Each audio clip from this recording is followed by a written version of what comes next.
Hey everybody, and welcome to day 2 of the 5-day challenge to go from stressed out to fired up. So welcome today, and if you're here and if you can hear me, please put your name and say hello so that I know that you're here. I have to say, I'm just so excited and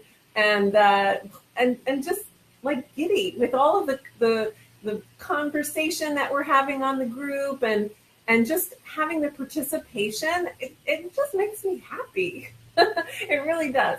So also like and share. If this is something that you know, somebody that you care about, another amazing businesswoman who's totally stressed out that needs this, like and share this group. All you have to do is go up to the share button and share the group. And it's really super easy. And you can even send them this particular video when I'm done, and you can give them an example of what it is that we do here in the More Than Enough Women's Circle. So again, welcome all the new tribe members to the More Than Enough Women's Circle. And today's topic is all about the emotional intelligence solution for overstress. So when we think about EQ or emotional intelligence, right, there is an element of our emotional health, right? How we deal with our emotions. But the problem is that as high achievers, we tend to set goals and achieve them. And then it's like this insatiable type of hunger that we have. There's this wanting. Maybe we want approval. We want more security. So as soon as we achieve a goal, there's like another goal that we want to achieve. And it seems as though there's always this wanting that comes out of it.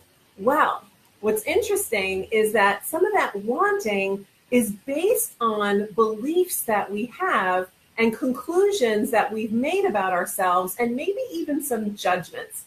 And I'm going to get to a whole list of what my most common of those beliefs are, some of those limiting beliefs and conclusions that I've seen over the past 15 years with my clients. So I really want to emphasize the fact that the problem here is the fact that we have these conclusions about ourselves. We've had an experience, we've achieved something, we're not satisfied, we think we need more of this, it's not enough, we need more. Externally, people are telling us that, right? Whether it's advertising or magazines, etc. Then we also have this inner voice, right? This inner voice that talks to us. I call it the ideal woman voice, because I think, ladies, if you're honest, you probably also have that voice inside your head that is the ideal woman, that compares you to the ideal woman, who you think you should be. A lot of us have it. I'm definitely repatterning that ideal woman or that ideal woman voice to work for me as opposed to working against me. But the problem is the wanting, is the ideal woman comparison. It's the conclusions, it's the judgments that we have against ourselves. And that causes a lot of our stress, because it's the messages, it's the thoughts that create the feelings that creates the stress, especially if we're holding on to things that are telling us negative or limiting things about ourselves. So let me dive a little bit deeper into that and just think about, as we were children, we could definitely let go of things. Like maybe something would bother us, but we would just let it go. And we had this innocence. And I looked up the definition of innocence, and it was talking about, the quality of being guiltless and blameless, right? So imagine a time when you were younger and you just had that complete innocence, completely blameless, completely guiltless. You didn't have all of those beliefs and patterns and conclusions and judgments about yourself, right? You were just awesome just because you were alive and you were breathing and you were just having a great time, right? Chances are you can remember who was you before everybody told you who you were supposed to be. or before you started telling yourself that you were comparing yourself to somebody else. So when you think about you as that child, you could get upset and 5 minutes later you were off running and playing with your friends. And that was that your natural state is to be able to let go of feelings, not to hang on to them, not to hang on to those judgments or even create judgments or stories. So when you think about that type of natural response, what I want you to do now is grab a pen. Grab a pen, whichever is closest to you, just grab one. And what I'm going to do in a minute is I'm going to actually ask you, when I say let go, just open up your hand and let the pen drop, okay? Make sure there's nothing in your way. Make sure there's no, kids or dogs to scoop it up and eat it or chew on it. But grab the pen. And I want you to experience this. So as you're holding on to it, hold on to it real tight. And then I'm going to tell you 3, 2, 1. Let it go.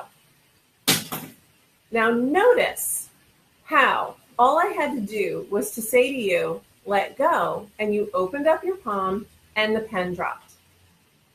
That's as easy as it was for you to let go of negative judgments and limiting beliefs when you were a child, or any kind of upset feeling. We as adults have been programmed to hold on to them. And we hold on to them, and it's kind of like a beach ball. We try to shove it under the water, right? And we're trying to hold everything down so that, any of those negative beliefs, we're actually trying to push them away. And have you ever tried to put a beach ball underneath the water? It's really hard. And eventually it pops up and hits you in the face, right? So that's exactly what happens to us in our day-to-day life. We hold on to that stress. We hold on to those thoughts that create the beliefs, that create the tension that we hold on to. And it's not just you. It's 7 billion other people on the planet do it too.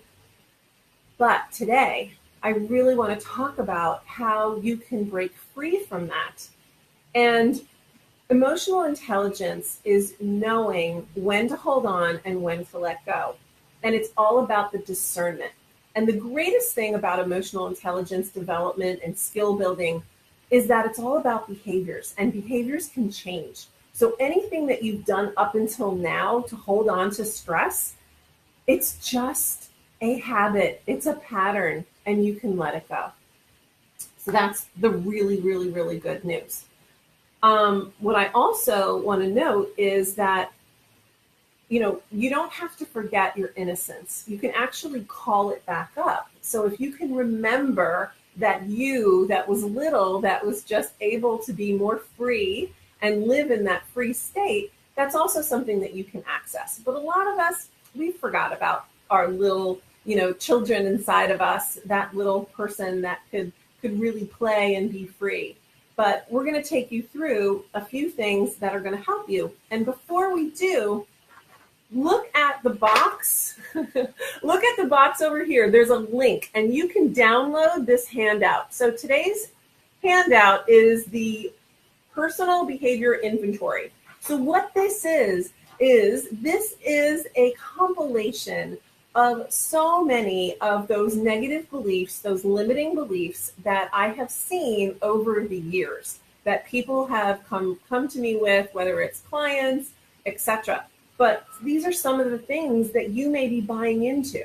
So what I want you to do is to download this handout and take a look at some of these statements. Like, you wish you could let go of the guilt whenever you want to say no to more work, right? How many of you have that limiting belief, right? Some of you fall into that trap. Or you seek approval from others and wish it didn't matter so much, right? That's our conclusion, that we have to have external approval. We think that somehow what we're seeking is outside of ourselves. And the truth is that we can have outer goals, but there's also an inner state, an inner place that you need to come from. And that's where you build your emotional intelligence. Emotional intelligence is like having a really strong base. Or if you're familiar with pouring concrete, which I'm sure most of you aren't. My dad was in construction, so I knew all about pouring concrete, and you would have rebar to reinforce the concrete. So that rebar is what I think of when I think of building emotional intelligence. It's having a strong inner core. It's being really strong in terms of your self-reference. Instead of worrying about what people think on the outside, it's how do you think of you on the inside? How are you referring to your own values and self-worth? So when you read through these questions, I'm not going to read through them now because that is your opportunity to work through. So just go to, go to the link right over here, download the handout. It says get the handout here.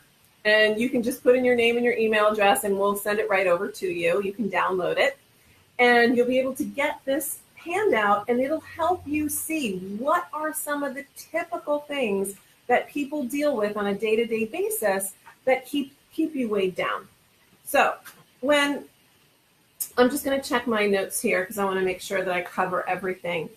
So when we do get inner alignment and we're able to really let go of some of these behaviors and some of these limiting beliefs or conclusions that we have about ourselves, when we're able to let go, kind of like letting go of that pen, right? We're able to allow ourselves to let go. That's where we get freedom. We get more space. And let me just tell you a really quick story. I know a couple of you know that I was actually in Sedona a few weeks ago on a retreat. And, you know, my vacations are actually like learning. I'm a real nerd like that. I really love to learn on my vacations. And I have to say, the first time I went to this retreat, it's called the Sedona Method, it was life-changing for me because I learned a tool and a technique that I use with my clients that is so powerful because it really helps us let go of all of the stress and all of the stories that we tell ourselves. And here's the main thing that I learned, that we have 3 hooks. There are 3 things that hook us into having stress and into having those limiting beliefs. The first is that we tell ourselves a story and we believe it's 100% true. We don't verify it, but we assume, we make assumptions. And we all know about that Saturday Night Live episode of when you assume you make a you-know-what out of you and me, right? So don't assume, but we do it all the time. And we tell ourselves stories. And when I say we tell ourselves stories, we have interpretations of reality. We make conclusions. We have judgments. So that's the first hook. That's what's the first thing that hooks us into stress. The second thing that hooks us is the wanting to do something with or about whatever situation is happening that we're not happy with. We're not happy with what is. So we either want to push it away or we want to hold it close, but we want to do something with or about it. So that's hook number 2. Hook number 3 is that we take it personally. We somehow feel that the situation that we're dealing with is somehow about us or our identity, and it's our story, and it's something that we can't change. We feel somehow helpless to change it, and again, we believe that it's really us. And the key distinction on that third hook is that it's really the me that we think it is our ego. It's not our higher self, right? You know the difference, I'm sure, of yourself in terms of your mind and what your ego tells you. And then you have that higher self, that core, that strong core of who you really are, the truth of who you really are. So as we look at those 3 hooks, that was what I learned when I was at that retreat several years ago that really changed my life. And it really has helped, like I said, so many of my clients. Now, here's an easy way for you to apply this in your day-to-day life. I'm going to give you a really valuable tool right now. So write this down. If you have a pen and a piece of paper, write this down. So number 1 is you're going to ask yourself, when you're getting triggered, when something upsets you, when you have a conversation with yourself of, I'm upset because, you can ask yourself, could I let this go? Could I? Could I possibly? Is there a possibility? Could I let this go? Would I? Would I let this go? If I could, would I let this go? And then the last question is, when? So it's similar to the pen that I was holding before, right? Could you let it go? Would you let it go? When? And as soon as you make the decision, and it's a heart-centered when, now. You let it go, and the feeling will subside. Now, you're probably saying to me, Judy, this is so simple. How could this possibly work? I'm telling you right now, there are thousands and thousands of people who have gone through this training and used those 3 questions that deal with the Sedona method, and it truly helps you. But the thing is that you have to get present and you have to get silent. And that is emotional intelligence lesson number 1. It's how do you get present to the moment? And how do you get really honest and mindful and super conscious with yourself about what's really going on in the moment? So I'm feeling all upset. I'm upset because this person is not paying attention to me and I want approval, right? So if that is what I'm dealing with, could I let that go? Could I? Yeah, I could. Would I? Yeah, I would. If I could, I would let that go. When? Now. I'm ready to let that go now. So you can actually do this simple exercise. It's such a powerful tool. And it's so important that when you catch yourself in the I'm upset because a lot of times, you're going to get caught in that dialogue and it's going to spin and it's going to get bigger and it's going to get bigger.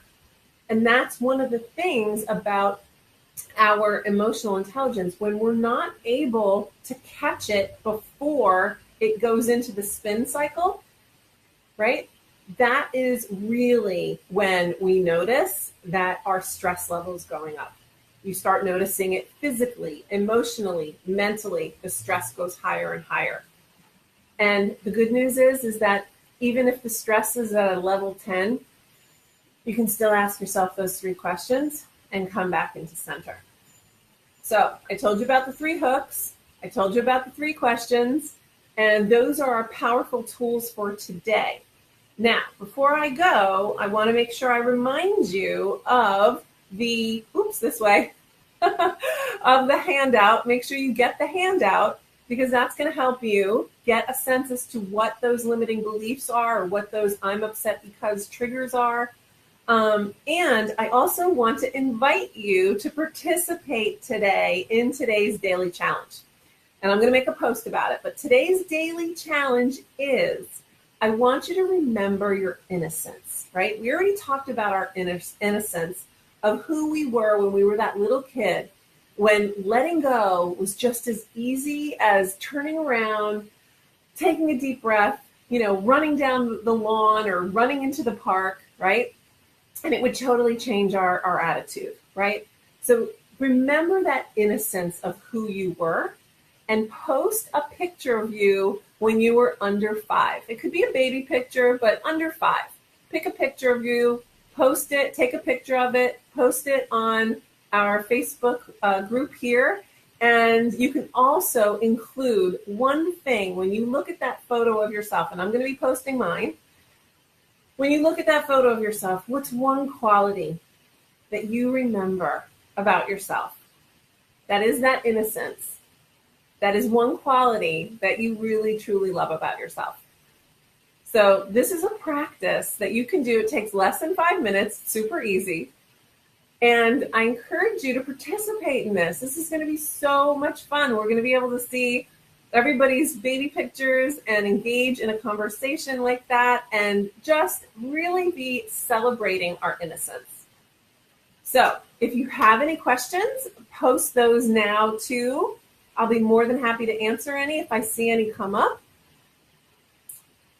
And also, if I could say hello to who's ever on, if you want to say hello, that would be great too. But okay, so you know what? If you are coming late or watching afterwards on the replay, no problem. Post your question and I'll be more than happy to answer it later. and have an amazing, amazing day. And I will see you on the Facebook group to post your little child innocence photographs. And I look forward to seeing you in the group. And remember, every day that you participate, you win a point. And those points get you toward the grand prize. And the grand prize is actually winning a half-day VIP session with me, and that's worth over $1,400. So I look forward to seeing you and seeing your amazing pictures posting in the challenge. Talk to you later. Have a great day. Bye for now.